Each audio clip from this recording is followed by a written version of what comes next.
In Wake Up Money, President Bush signs emergency legislation days before Christmas, and you could say millions of American workers got an early gift that could last a lifetime. Here with more on the Worker, Retiree, and Employee Recovery Act and how it could affect you is certified public accountant Bob Martin, and I call you accountant to the stars because you handle all the big money accounts here in town. Tell us about this piece of legislation, Bob. How will it affect you and I as regular individuals out there who may work for a major corporation?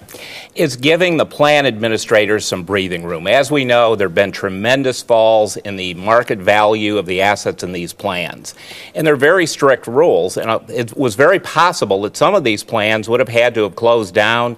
They could have been subject to major penalties. And so this is giving them some room for the plans to recover. It's extending the time where employers can put money into the plan. And it's also answering a lot of questions that people had. There was a lot of uncertainty as to how these rules would be met. Obviously, there were a lot of people who are worried out in the public about their retirements and their pensions, as many of these companies were going under. Now, when you say breathing room, exactly what do you mean? Will the government allow them more time to include or infuse more money into their retirement account, or exactly what? That's exactly it, Isaiah. They're going to have more time to put the money in, and there should hopefully be some market recovery that'll bring up the value of the assets again, so that the worker benefits will be ready when people retire. One of the most important things that's in this legislation is it answered the question regarding required minimum distributions. We call them RMDs.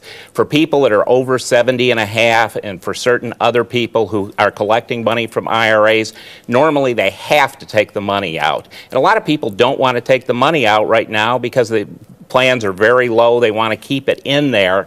And it answered the question that for 2009, you will not have to take out your required minimum distribution. You will have to take it out for 2008, though. Another important thing that was answered is there were a lot of promises on the campaign trail about possibly letting people take out money early out of the retirement plans without any penalty. That was clarified. You will not be able to take out money without a penalty. It's just not going to happen there. Also, there are new penalties that were named.